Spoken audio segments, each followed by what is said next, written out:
Section 1.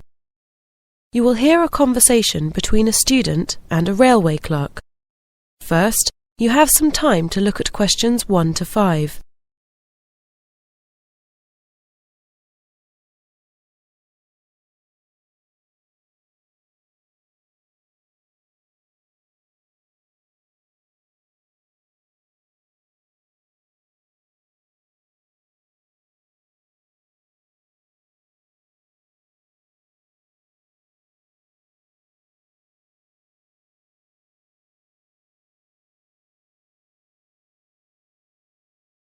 Now listen carefully and answer questions 1 to 5.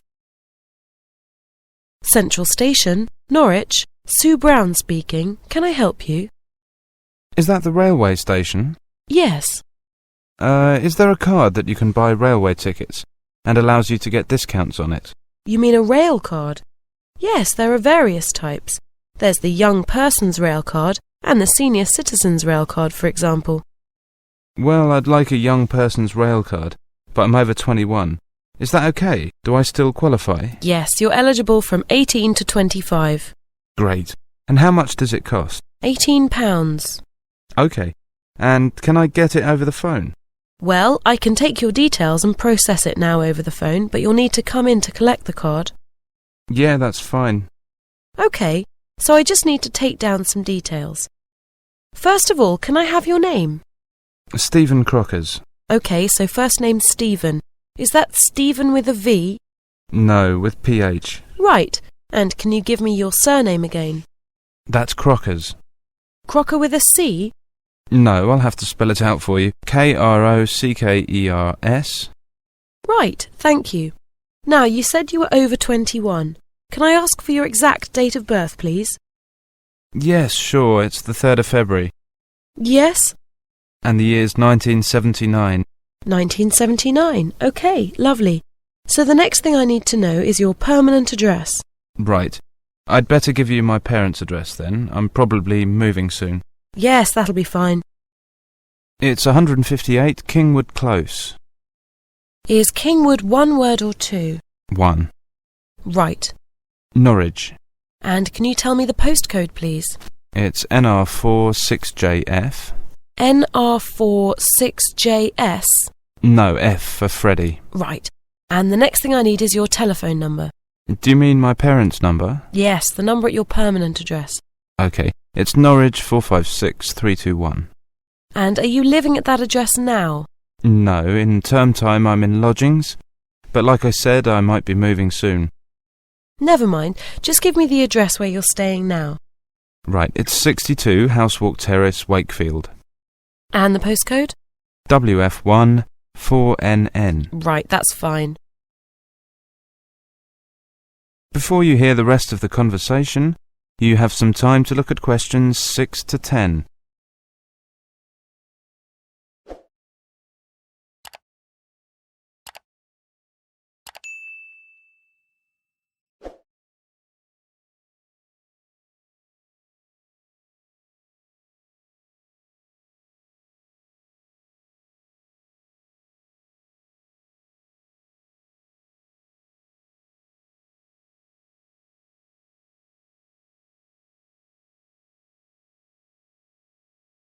Now listen carefully and answer questions 6 to 10. And I want to get a ticket. Can I do that now and get the discount, or do I have to wait until the card's ready? No, you can book the ticket now and collect it at the same time as you get the card. OK, so I want a return ticket to London next week. How much will that cost? Well, it depends on what sort of ticket you get.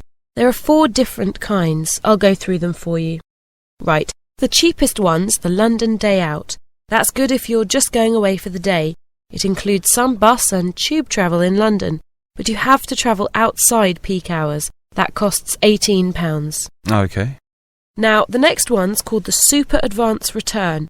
You can travel on any train with that, but you have to book your seat 1 day ahead. Actually, it's better to book earlier if you can, because there's only a limited number of tickets. OK, and how much is that? It's £23. No, that doesn't sound too bad. What about the other types of tickets? They're more expensive. There's one called the Saver, which, again, you can use on most trains outside peak hours. That's $29.30. But you don't need to buy it in advance. You can get it on the day you travel. That's a bit expensive.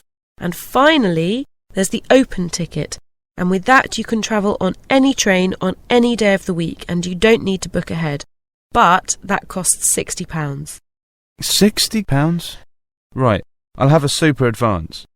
Now, I'd like to leave next Friday morning on the 8:30 train and come back on Sunday at 10 p.m. And you said that usually costs £23? That's right. So how much do I save with the Railcard? You get a third off. A third off £23 is £7.66, so you'll pay £15.34. But then this time you have to pay for the Railcard too. That's £15.34 plus £18, so altogether you'll have to pay £33.34. And when can I collect them? They'll be ready by Wednesday. They should be at the bookings office after about 10 a.m. Oh, I don't know if I can make it on Wednesday. You can't post them, can you? No, you have to collect your Railcard in person and sign it. And I nearly forgot to tell you, you need a passport-sized photograph for it. If you don't have one, there's a machine on the station. No, I think I've got one somewhere. I needed some for my college application. I think I had one left over. Good. So, is there anything else? No, that's great. Thanks a lot. Bye. Goodbye. That is the end of section 1. You now have half a minute to check your answers.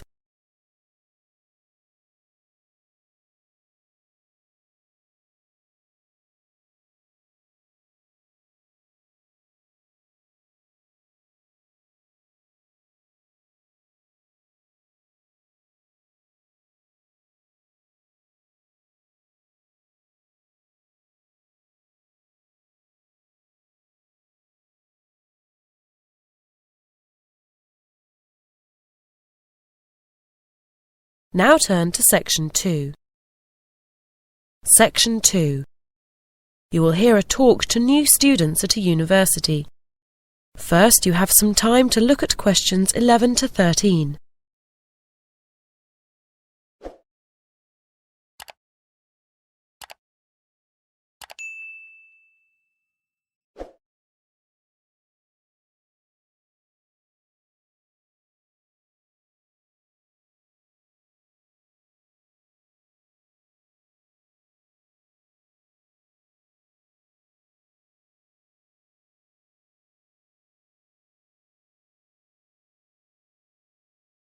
Now listen carefully and answer questions 11 to 13. Hi, it's good to see you all here today, and what a pity the weather is so bad for your first day at university. It could at least have stayed sunny today. Now, my name is Pat Baker. I work for Student Services, and I'm going to tell you about our mentoring scheme for new students. We've had it in place for a few years now, and people starting at university for the first time in general find it a very positive experience at these meetings. What happens is this. Each of you, if you want to join the scheme, will be assigned a mentor. That is, someone who's been studying here for a year or two, and who can show you the ropes. In other words, show you how things work. Give you advice if you need it, and just generally be friendly contact for you in the university. Of course, you'll have your tutors and lecturers, who will also help you with academic problems. But this is someone more your own age, who has been through the same experience quite recently. What the mentor does is to have a group of usually 2 or 3 students, and he or she organises meetings, preferably about once every 2 weeks. We generally find that more than that is just too often. Where you chat about your problems, university life, or just about things in general, and your mentor will give you the benefit of his or her experience. If you're joining this scheme, you'll be meeting your mentor today, just after lunch. If you haven't signed up, by the way, it's not too late. Come and see me after the talk. Don't be frightened about this first meeting. It's going to be quite short, so you won't have time to tell your mentor all your difficulties. You'll just get to know each other a little bit, and, most importantly, fix a time and a place for your next meeting. which you can have when you're feeling more relaxed and not so overwhelmed by the newness of it all. Before you hear the rest of the talk, you have some time to look at questions 14 to 17.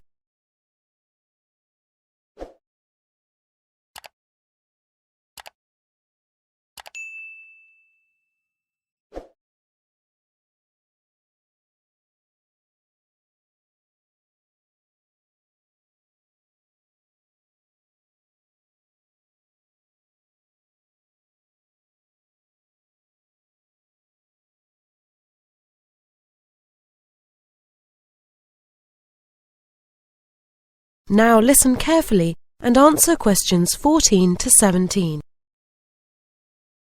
Mentors, as I've said, have been through the same experience as you quite recently, so they can understand your problems. They'll be able to tell you about academic systems, which are so different at university from what you were used to at school.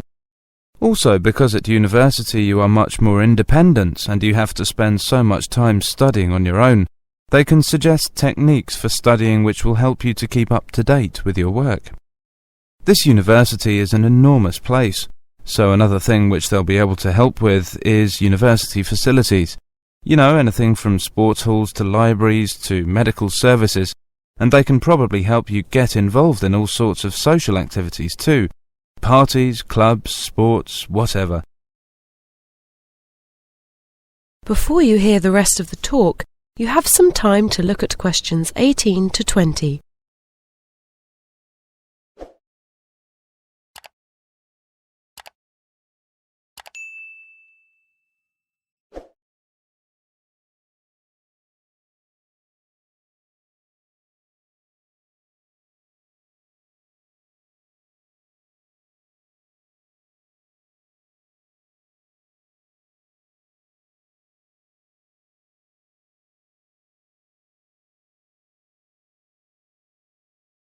Now listen carefully and answer questions 18 to 20.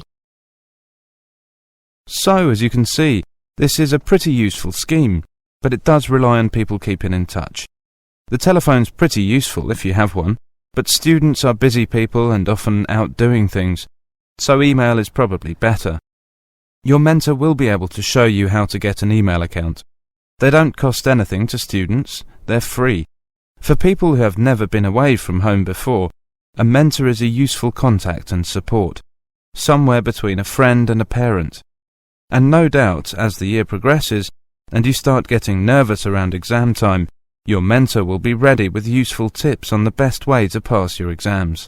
After all, they did the same ones either last year or the year before, and they passed them. That is the end of section 2. You now have half a minute to check your answers.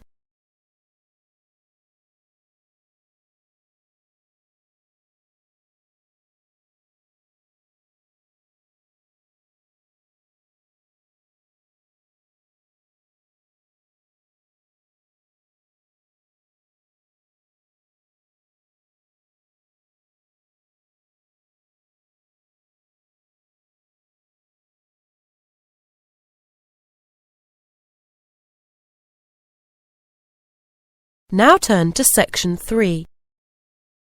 Section 3. You will hear a radio program in which a researcher talks about stress at work. First, you have some time to look at questions 21 to 24.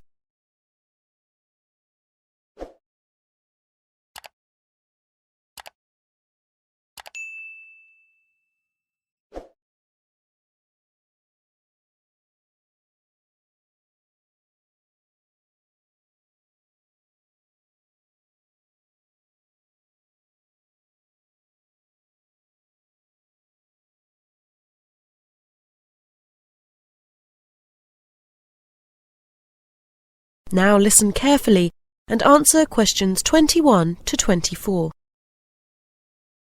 And now, after that old favorite from the course entitled, I Never Loved You Anyway, we have Dr. Greenhill to talk to us today about stress in the workplace. Is it getting worse, Dr. Greenhill? I'm not sure whether it's getting worse or just that more people are talking about it. Certainly more people are complaining about it. I've just completed a study of 5,000 workers from 20 different countries, and I've taken a multicultural approach to the subject. And what have you found? That, broadly speaking, the causes of stress are similar all over the world. For example, Raymond from Mexico City says that society measures people by individual success. But, he says, increasingly work is organized in teams. This means there is a conflict between personal goals and the need to cooperate with one's colleagues. He finds this an acute source of stress, actually.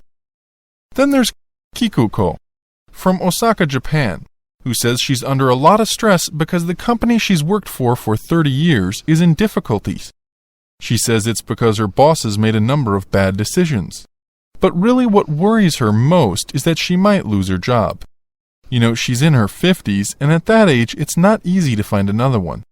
She says that she also feels overworked, and that's getting her stressed out too. Well, then there's Boris from Odessa in the Ukraine. He puts overwork at the top of his list of stressors. Then there are other factors. Both he and his wife have full-time jobs, so that when they get home, they don't get to relax much either. I guess that's a problem most of us can relate to. We always hear about computers, email, and cell phones as things which get people tearing their hair out. Is this true? In many cases, yes, but not so much as you might think. Only 15% of respondents give this as their main cause. Etienne, from Quebec, Canada, is one, though he also mentions change and the feeling of being a victim of circumstances beyond his control. Other people talk about the amount of work which comes with continual change as being more stressing than new technologies themselves. People feel they lack stability in their working life. But we must remember that in many places it's really lack of new technology that puts people under most pressure. Take Nagwa from Sohag in Egypt, for example. She says that for her the main source of stress was working in noisy, hot, unventilated conditions day out, and with no end in sight. So it seems we can't win either way. Before you hear the rest of the programme, you have some time to look at questions 25 to 30.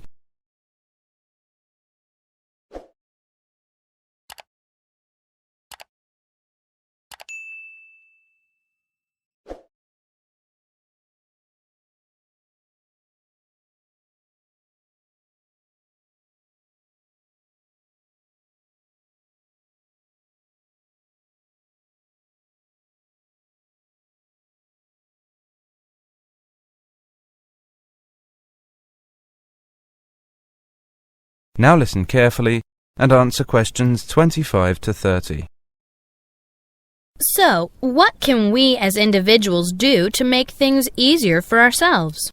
Well, I've talked to a number of specialists about this, doctors and psychologists. And here are a few suggestions for reducing stress without you having to change your job. First, vary your diet. Fish, pasta, vegetables, fruit, and so on. Try not to live off sandwiches and fast food. A balanced diet, in other words.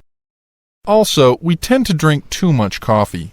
Caffeine, the drug in coffee, gets us more nervous. So if you want to feel less stressed, drink less coffee. It's tough at first, but you'll notice the difference within just a few days. Finally, take regular exercise. It's a great way of relaxing, and of course, it makes you more healthy too. For a particular cause of stress, there are various things you can do. If your problem is that you think you've got too much work on your plate, what you probably need to do is to manage time better. You have to learn to deal with the things which are really vital. Don't waste time on trivialities. There are courses to help you with this. If you are worried about unemployment, make plans so that if it happens, you are ready for it. Do things like set money aside and update your CV so it's attractive to new employers. As for new technologies, do training courses so that you feel at home with them and so that you don't feel frightened of them. So in the end, the best way to deal with stress is for you to take control of your life and not allow yourself to be a victim of circumstance. Thank you, Dr. Greenhill on fighting stress. And just when you thought you could relax, here's Dolly Parton working 9 to 5.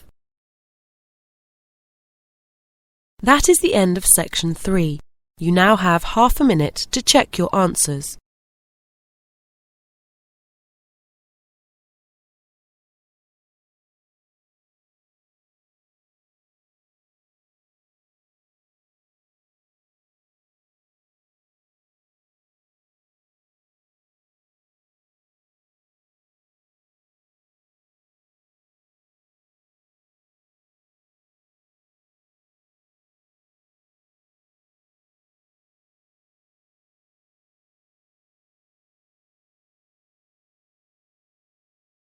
Section 4.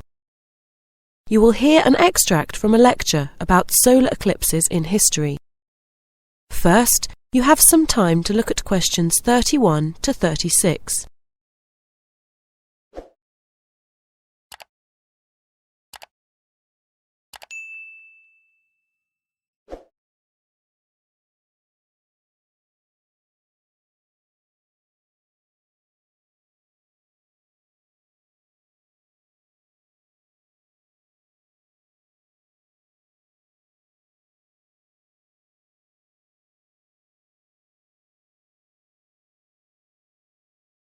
Now listen carefully and answer questions 31 to 36.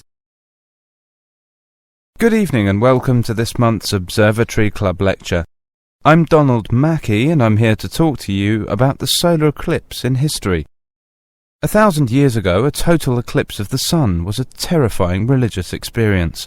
But these days an eclipse is more likely to be viewed as a tourist attraction than as a scientific or spiritual event. People will literally travel miles to be in the right place at the right time, to get the best view of their eclipse. Well, what exactly causes a solar eclipse? When the world goes dark for a few minutes in the middle of the day. Scientifically speaking, the dark spot itself is easy to explain. It is the shadow of the moon streaking across a different and, to all intents and purposes, a seemingly random part of the globe.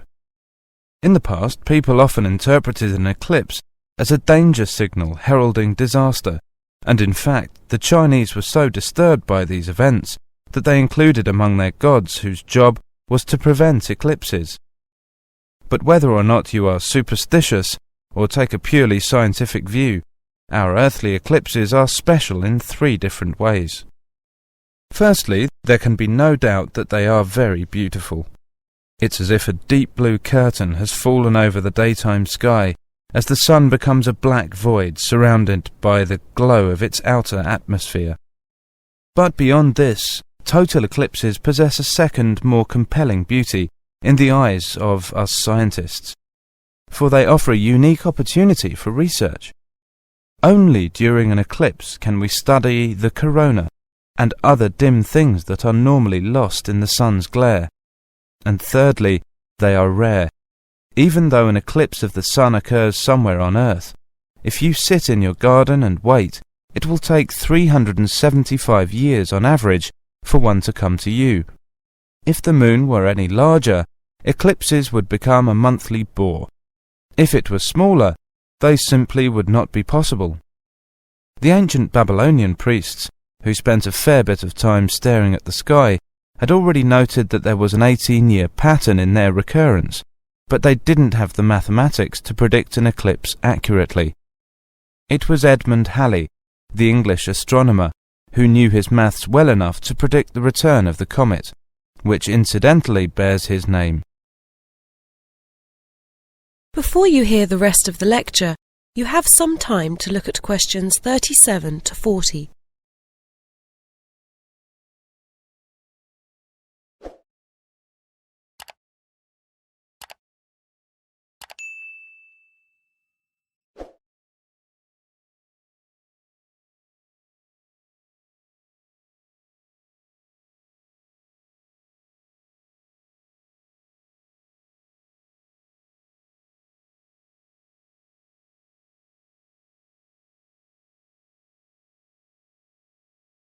Now listen carefully and answer questions 37 to 40.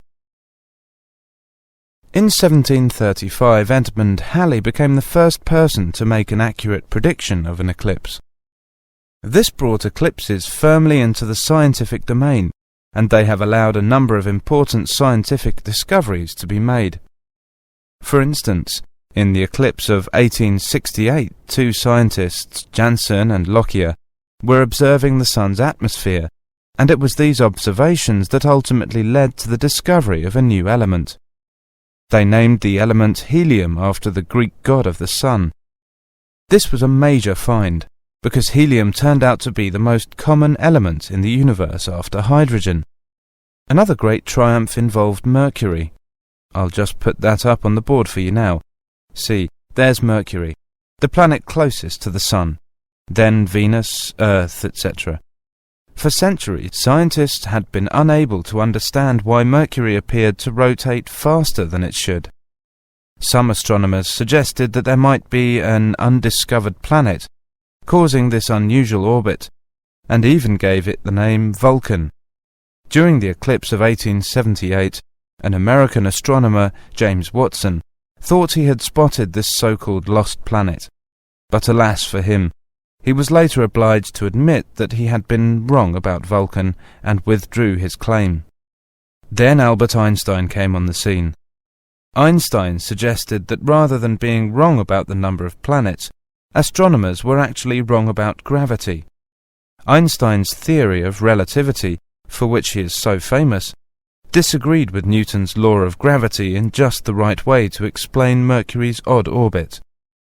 He also realized that a definitive test would be possible during the total eclipse of 1919, and this is indeed when the theory was finally proved correct. So there you have several examples of how eclipses have helped to increase our understanding of the universe. And now let's move on to the social. That is the end of section 4. You now have half a minute to check your answers.